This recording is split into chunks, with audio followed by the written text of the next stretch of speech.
बिस्मिल्लाहिर्रहमानिर्रहीम। अच्छा, अस्सलाम वालेकुम स्टूडेंट्स। हम लोग आज अपने जो लेसन नंबर 2 है इसका हम लोग पार्ट 2 करने के लिए जा रहे हैं। पार्ट 1 हम लोग पहले कर चुके हैं, अब हम लोग पार्ट 2 देखेंगे। प्रीनेटल डेवलपमेंट की आज हम लोग बात करेंगे। प्रीनेटल पीरियड होता है बच्चे की पैदाइश से पहले का पीरियड, यानी कि जो प्रेगनेंसी के 9 मंथ्स होते हैं उसको हम लोग प्रीनेटल पीरियड बोलते हैं। बहुत ही ज़्यादा इंटरेस्टिंग ये वाला लेक्चर है, आप लोग सुनेंगे, आप लोगों को बहुत मजा आएगा। सारी की सारी बातें आप लोगों के माइंड में फौरन बैठ जाएंगी, ठीक है, और आगे आप लोगों ने शेयर भी जरूर करना है। प्रीनेटल पीरियड के अंदर 6 इंपॉर्टेंट कैरेक्टरिस्टिक्स होती है हर लोग के मुताबिक। ये कहते हैं सबसे पहली कैरेक्टरिस्टिक होती है प्रीनेटल पीरियड में कि हेरिडिटी एंडोवमेंट, यानी कि विरासत से इंसान को बहुत कुछ मिलता है विरासत में, ठीक है। जैसे आंखों का कलर हो गया, कद हो गया, इस तरह की चीजें इंसान को अपने माँ बाप से जो विरासत में चीज मिलती है वो इसी पीरियड में होती है, ठीक है। यहाँ पे एक बुनियाद बनती है इंसान की अगली डेवलपमेंट की, ठीक है। अगले इंसान की डेवलपमेंट कैसी होगी वो इसी टाइम पे सब कुछ तय हो जाता है। फेवरेबल और जो अनफेवरेबल कंडीशंस होती हैं पैदाइश से पहले और बाद वगैरह, वो सारी की सारी बच्चे की फिजिकल और उसकी नफ्सियाती जितनी भी ट्रेड्स होती हैं, जो खूबियां खामियां होती हैं, उनको अफेक्ट करती है, ठीक है। लेकिन ये वाले जो चेंजेस होते हैं वो क्वांटिटेटिव होते हैं, यानी कि कम हो जाएंगे या ज्यादा हो जाएंगे, लेकिन क्वालिटेटिव कभी भी नहीं होंगे। यहाँ पे विरासत से जो कुछ मिलना वो मिल चुका, अब उसमें थोड़ी बहुत तब्दीलियां होंगी, क्वांटिटी के हिसाब से, क्वालिटी के हिसाब से नहीं होंगी। अच्छा, दूसरी जो चीज है फेवरेबल कंडीशन। जो मदर की जो बॉडी होती है उसके अंदर कुछ फेवरेबल कंडीशंस पाई जाती हैं जिसकी मदद से बच्चे के अंदर जो विरासत में मिलने वाली जितनी भी सलाहियत होती हैं वो डेवलप होती हैं। लेकिन अनफेवरेबल कंडीशंस की वजह से ये डेवलपमेंट रुक भी सकती है, ये डेवलपमेंट आहिस्ता भी हो सकती है, इवन के फ्यूचर डेवलपमेंट का पूरा पैटर्न जो है वो डिस्टर्ब भी हो सकता है अनफेवरेबल कंडीशंस की वजह से। तीसरी जो कैरेक्टरिस्टिक होती है ना प्रीनेटल पीरियड की, वो होती है सेक्स, यानी कि सेक्स इसी टाइम पे ही डिटरमिन हो जाता है। जब भी बच्चा बनता है ना कंसेप्शन के टाइम पे, उसी वक्त उसकी सेक्स फिक्स हो जाती है कि वो मेल होगा या फीमेल होगा। उसी टाइम पे मेल है तो मेल ही बनेगा, फीमेल है तो फीमेल ही बनेगा। माँ की बॉडी की कोई भी कंडीशन फिर उस चीज को अफेक्ट नहीं कर सकती। हाँ, उसके बाद जिंदगी में मुख्तलिफ किस्म की, जैसे आजकल सर्जरीज निकली हुई है ना, वो सेक्स को ट्रांसफॉर्म करने के ऑपरेशंस हैं, उससे इंसान अपनी सेक्स चेंज करवा सकता है जो उसकी कंसेप्शन के टाइम पे डिटरमिन हुई थी। अदरवाइज कभी भी उसकी सेक्स चेंज नहीं हो सकती। लेकिन जो ऐसे ऑपरेशंस होते हैं वो भी बहुत रेयर होते हैं और इनके सक्सेसफुल होने के चांसेस भी आते होते हैं। चौथी जो कैरेक्टरिस्टिक होती है प्रीनेटल पीरियड की, इसमें ग्रोथ और डेवलपमेंट बच्चे की हमेशा तेज होती है। इंसान की पूरी जो जिंदगी हम लोग देखें ना, जब से वो छोटा सा एक सेल बना था अपनी माँ के पेट में, उस टाइम से लेके वफात तक जितना भी टाइम पीरियड होता है उसमें सबसे ज्यादा तेजी से डेवलपमेंट और ग्रोथ इस पीरियड में हो रही होती है, प्रीनेटल पीरियड में, ठीक है। क्योंकि पैदाइश से पहले की जो 9 माह होते हैं उसमें बच्चा एक माइक्रोस्कोप के नीचे नजर आने वाले छोटे से सेल से एक बच्चा बन जाता है, जिसकी लेंथ जो होती है, जो लंबाई होती है उसकी 20 इंचेस होती है, उसका वेट 7 पाउंड्स होता है, ठीक है। वेट जो है वो मिलियन टाइम्स इंक्रीज होता है माँ के पेट के अंदर। अब जो सेल बिल्कुल राउंड होता है शुरू में, उसके अंदर सारे बॉडी के फीचर्स बनते हैं, एक्सटर्नल भी बनते हैं, एक्सटर्नल जितने भी हाथ पांव उंगलियां सब कुछ, नाखून वगैरह, और इंटरनल भी सारी चीजें बनती हैं, मैदा हो गया, इंसान का जिगर हो गया, ये सारी चीजें भी बनती हैं, ठीक है। इंसान की सारी चीजें इसी टाइम पे डेवलप होती हैं। पैदाइश के वक्त जो बच्चा होता है वो इस दुनिया में जब आता है तो उसको आप इंसान के तौर पे पहचान सकते हैं कि वो एक इंसान का बच्चा है। इवन कि उसके जो नजर आने वाले जितने भी नकूश वगैरह होते हैं वो डिफरेंट होते हैं बड़े बच्चों से या बड़े जितने भी नौजवान और जो अडल्ट होते हैं उनसे, लेकिन फिर भी उसकी इस कदर वो डेवलप हो चुका होता है कि उसको आप लोग पहचान सकते हैं कि ये इंसान का बच्चा है। चौथा जो कैरेक्टरिस्टिक होता है वो ये होता है कि इस पीरियड में ही सबसे ज्यादा बच्चे को फिजिकल और साइकोलॉजिकल नुकसानात वगैरह पहुंचते हैं। ये पूरी जिंदगी का सबसे ज्यादा एक खतरनाक पीरियड समझने के लिए होता है। ये वाला जो टाइम होता है जहाँ पे इन्वायरमेंट और जो नफसियाती तौर पे जितने भी नुकसानात होते हैं, इसका बाद की डेवलपमेंट पे भी असर पड़ता है और इवन के किसी बच्चे की डेवलपमेंट रुक भी सकती है इस टाइम पे, ठीक है। आखिरी जो चीज जो एक कैरेक्टरिस्टिक है प्रीनेटल पीरियड में ही इंसान के अंदर बनता है वो होता है कि उसका दूसरे इंडिविजुअल की तरफ एटीट्यूड क्या होगा, वो किस तरह का इंसान होगा, ठीक है। बहुत ज्यादा इमोशनल इंसान होगा या ठंडे मिजाज का बंदा होगा, जो इमोशनल जो इंसान होता है ना, जो वो जब अपनी माँ के पेट में होता है तो माँ की बॉडी की सारी कंडीशंस काफ़ी अपसेट होना शुरू हो जाती हैं, ठीक है? और यही यहाँ पे ये जो एटीट्यूड होता है, ये इस बात पे असरअंदाज करता है कि बाकी तमाम लोग उस बच्चे को आगे चल के कैसे ट्रीट करेंगे, ठीक है? और उसके बाद ये तो हमने कैरेक्टरिस्टिक्स पढ़े। इसमें ये जो मैंने ग्रीन किए हुए ना पॉइंट, ये आप लोगों ने याद कर लेने हैं कि ये वाले पॉइंट्स हैं, ये एक तरह से हेडिंग्स हैं। बाकी तो इसमें कोई भी क्वेश्चन आए आप लोग उसको इजीली लिख लेंगे। अच्छा, ये तो हम लोगों ने प्री नेटल पीरियड की बात की थी। अब हम लोग बात करते हैं कि जब बच्चा इस दुनिया में आ जाता है तो उसका बॉडी सिस्टम कैसा होता है। क्योंकि पैदाइश से पहले तो बच्चे का जो ब्लड सर्कुलेशन, उसका सांस लेना, उसकी नरिशमेंट, उसकी एलिमिनेशन वगैरह, उसकी बॉडी के टेम्परेचर को रेगुलेट करना, ये सारी चीज़ें उसकी माँ की बॉडी के साथ कनेक्टेड होती हैं। लेकिन फिर जब छोटे बच्चे दुनिया में आ जाते हैं तो फिर उनका बॉडी सिस्टम चेंज होता है। सबसे पहले हम लोग सर्कुलेटरी सिस्टम की बात करते हैं। पैदाइश से पहले माँ और बच्चे दोनों का अलग अलग सर्कुलेटरी सिस्टम होता है, उनकी सेपरेट हार्ट बीट्स होती हैं। बच्चे का जो ब्लड होता है वो अम्बिलिकल कॉर्ड के थ्रू साफ होता रहता है। अम्बिलिकल कॉर्ड क्या करती है कि प्लेसेंटा की तरफ खून लेके जाती है और वहां से साफ खून बेबी की तरफ लेके आती है।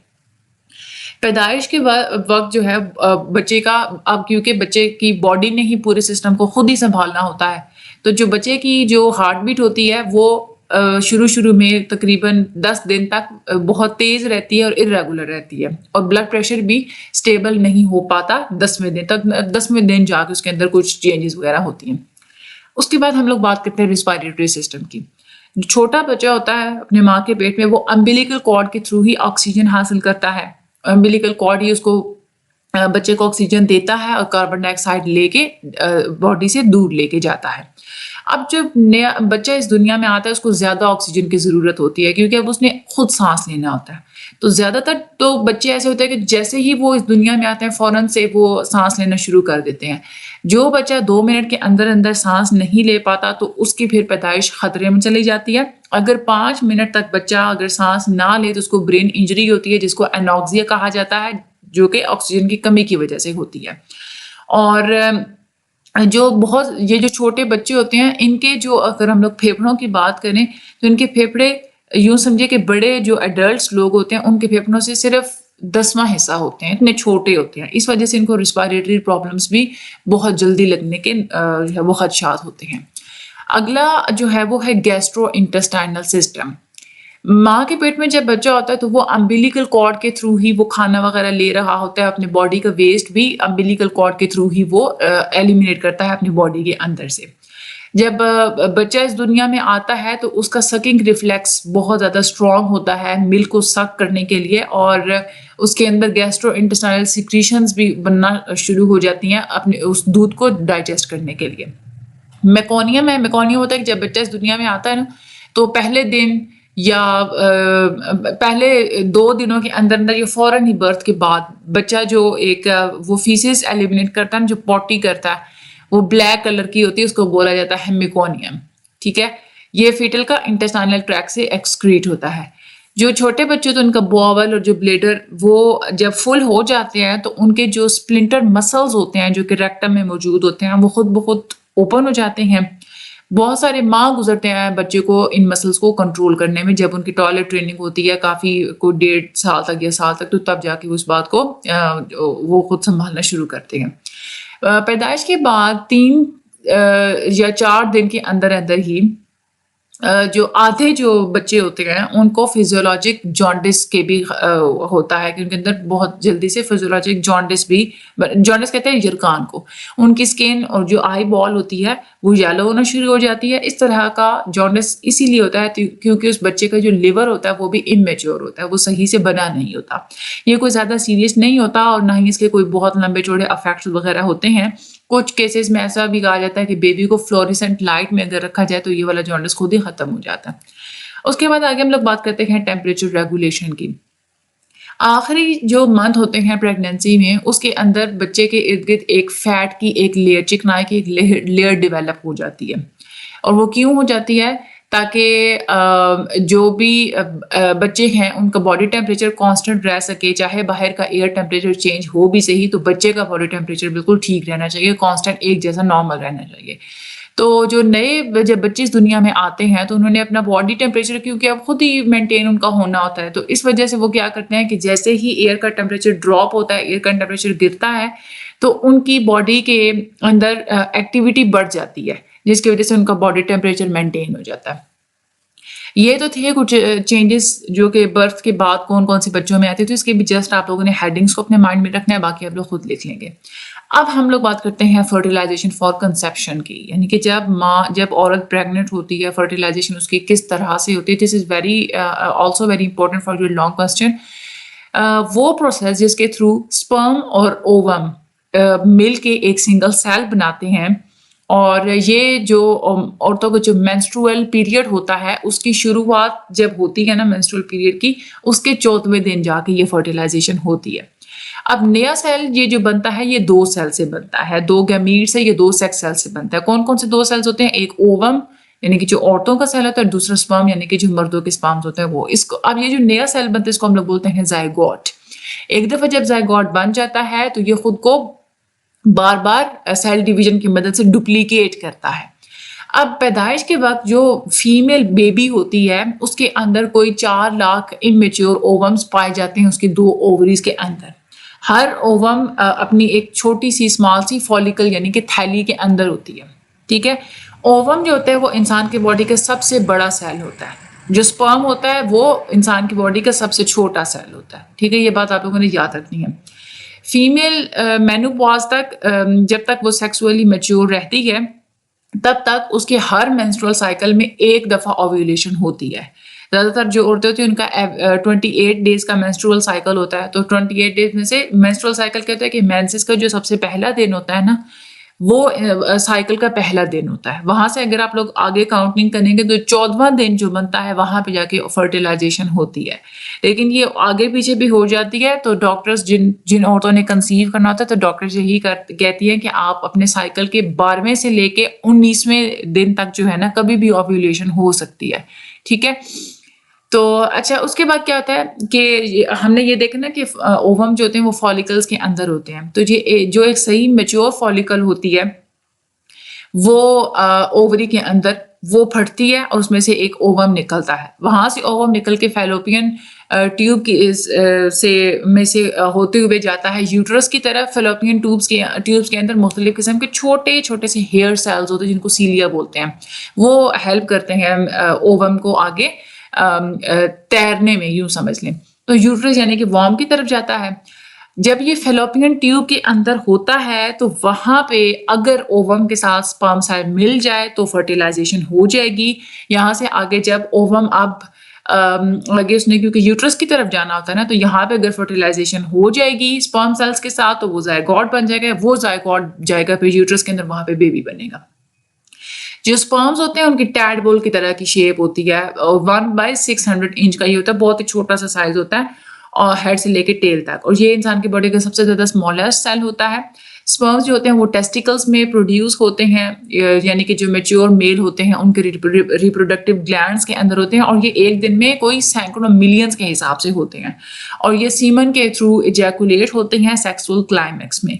स्पर्म वेजाइना की तरफ के अंदर जब एंटर होते हैं तो वो ऊपर की तरफ स्विम करते हैं कर्विक्स की ओपनिंग की तरफ। यूट्रस की जो नेक होती है ना उस तरफ ये स्विम करते हैं। अब यूट्रस से वहां से होते हुए ये फिलोपियन ट्यूब में जाते हैं, लेकिन फिलोपियन ट्यूब तक सिर्फ कुछ स्पर्म ही पहुंच पाते हैं, बाकी सारे के सारे डेड हो जाते हैं। उनको औरतों का जो डिफेंस जो होता है ना, जो इम्यूनिटी होती है वो उनको किल कर देती है। ओवम के इर्द गिर्द प्रोडक्टिव लेयर होती है जो कि स्पर्म्स को तोड़ना शुरू कर देती है। सिर्फ कोई एक आधा स्पर्म होता है जो इस ओवम की मेम्ब्रेन को पेनिट्रेट करके उसके अंदर चला जाएगा। अब 20 million sperm cells at a time इंसान की बॉडी के अंदर इंटर हों तभी फर्टिलाइजेशन हो सकती है। और लेकिन इन 20 मिलियन के अंदर भी कोई एक ना एक ऐसा स्पर्म होगा जो कि फर्टिलाइज कर सकेगा जाके ओवम को, और एक इंसान की नया इंसान जो है वो कंसीव हो जाएगा। अच्छा उसके बाद जब एक दफ़ा इजैकुलेशन हो जाती है स्पर्म्स की, तो स्पर्म्स 48 आवर्स तक उनके अंदर एबिलिटी होती है कि वो किसी भी ओवम को फर्टिलाइज कर सकते हैं, ठीक है। और जो ओवम होती है वो जब ओवरी से रिलीज हो जाती है तो उसकी लाइफ होती है 24 आवर्स। ठीक है, अब इन 24 घंटों के अंदर अंदर आके स्पर्म अगर उसके साथ मिल जाएगा तो ज़ायगोट बन जाएगा। यानी कि हम कह सकते हैं कि जब स्पर्म रिलीज होकर फीमेल के अंदर चले जाएंगे तो उसके बाद फिर 48 आवर्स का टाइम पीरियड होता है हर मेंस्ट्रुअल साइकिल में, जहाँ पे सेक्सुअल इंटरकोर्स की वजह से फर्टिलाइजेशन हो सकती है। स्पर्म इंसान के जो औरतें होती हैं उनके रिप्रोडक्टिव ट्रैक्ट में जब जाते हैं तो फॉर एग्जांपल अब देखें ओवम की हम क्या कह रहे हैं कि ओवम की लाइफ कितनी होती है 24 आवर्स होती है। ओवम रिलीज होने से पहले अगर 24 आवर पहले भी अगर वहां पे स्पर्म चले गए तो भी वो वहां पे ओवम के रिलीज होने तक तो जिंदा होंगे ना, क्योंकि उन्होंने तो 48 आवर्स तक जिंदा रहना है। तो इसका मतलब क्या है कि ओवम के बनने के 24 घंटे पहले या 24 घंटे बाद अगर स्पर्म आएंगे बॉडी के अंदर तो भी ओवम की फर्टिलाइजेशन हो जाएगी।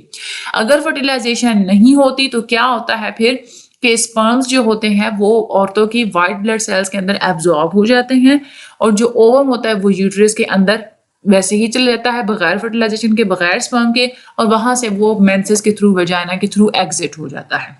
ठीक है, और अगर स्पर्म और ओवम मिल जाते हैं तो एक नई जिंदगी कंसीव होना शुरू हो जाती है। ये हम लोगों ने देख लिया। उसके बाद आगे हम लोग चलते हैं कि हेरिडिटी एंड एनवायरनमेंट इन्फ्लुएंसेस। ये काफ़ी डिबेट रहती है साइकोलॉजिस्ट के अंदर कि बिहेवियर को कौन सी चीज़ ज़्यादा अफेक्ट करती है, एनवायरनमेंट या विरासत। दोनों ही चीज़ें वैसे तो अफेक्ट करती हैं। जो हमारे फिजिकल करैक्टरिस्टिक्स होते हैं जैसे आई का कलर हो गया, ब्लड टाइप हो गई, ये तो सारी हमें विरासत में मिलती हैं। ठीक है, और इसी तरह से ज़्यादा, लेकिन जो ज़्यादा कम्प्लेक्स जितनी भी खूबियाँ वगैरह होती हैं हमारे हेल्थ के साथ, इंटेलिजेंस के साथ, पर्सनालिटी के साथ, वो सिर्फ विरासत से हमें नहीं मिलती। वो विरासत और एनवायरनमेंट दोनों तरह की कुव्वतों का इसमें अमल दखल होता है। अब कोई भी ट्रेड उस पर विरासत का कितना असर होगा और कितना असर इन्वायरमेंट का होगा, इस बात का जवाब देना डिफिकल्ट है। कुछ ऐसी ट्रेड्स होते हैं जो सिर्फ जीन्स की वजह से ही हमारे अंदर आती है, जैसे आई कलर है वो सिर्फ जीन्स की वजह से ही आएगा, इसको इन्वायरमेंट कभी भी अफेक्ट नहीं कर सकती, और ना ही ये इंसान के अपने बिहेवियर की वजह से ये वाला ट्रेड अफेक्ट होगा। लेकिन बहुत सारी ऐसी ट्रेड्स होती हैं जो कि इन्वायरमेंट की वजह से चेंज हो जाती हैं, क्योंकि जीन्स की तरफ से एक लिमिट होती है कि अगर एनवायरनमेंट इस तरह का रहा तो ये चीज़ इस तरह रहेगी, लेकिन अगर एनवायरनमेंट चेंज हो गया तो ये चीज़ जो है वो चेंज हो जाएगी। जीन्स खुद को डायरेक्टली किसी भी बिहेवियर के तौर पे एक्सप्रेस नहीं करती, लेकिन ये डिफरेंट एनवायरनमेंट्स में डिफरेंट तरीके से हमें नज़र आती हैं। हमारी जो जेनेटिक इनहेरिटेंस होती है, हमारी जो विरासत में जो हमें जीन्स में चीज़ें मिली हुई होती हैं, वो हमें वो उनका इजहार किस हद तक होगा ये डिपेंड करता है कि हम कितना जो है एक स्पेसिफिक एनवायरनमेंट के अंदर रह रहे हैं, कितना स्पेसिफिक एनवायरनमेंट चाहिए जीन्स को अपने इजहार के लिए और कितना स्पेसिफिक एनवायरनमेंट हम उनको प्रोवाइड कर रहे हैं। ठीक है, ये हम लोगों ने पढ़ लिया। अगला जो हमारा लेक्चर होगा उसमें हम लोग देखेंगे कि प्री नटल जितना भी पीरियड होता है उसकी असेसमेंट के लिए कौन कौन से मेथड्स होते हैं। जब बच्चा माँ के पेट में होता है उसकी डेवलपमेंट को स्टडी करने के लिए कौन कौन से मेथड्स हमारे पास मौजूद हैं। काफ़ी ये इंटरेस्टिंग लेक्चर होगा, वो भी ये मैंने आपको बताया था कि ये पूरा सब्जेक्ट ही बहुत ज़्यादा इंटरेस्टिंग है। तो वीडियो को आगे शेयर लाजमी कर दीजिएगा, चैनल को सब्सक्राइब कर दीजिएगा। बाकी मुझे अपनी दुआ में याद रखिएगा। Thank you so much and अल्लाह हाफिज़।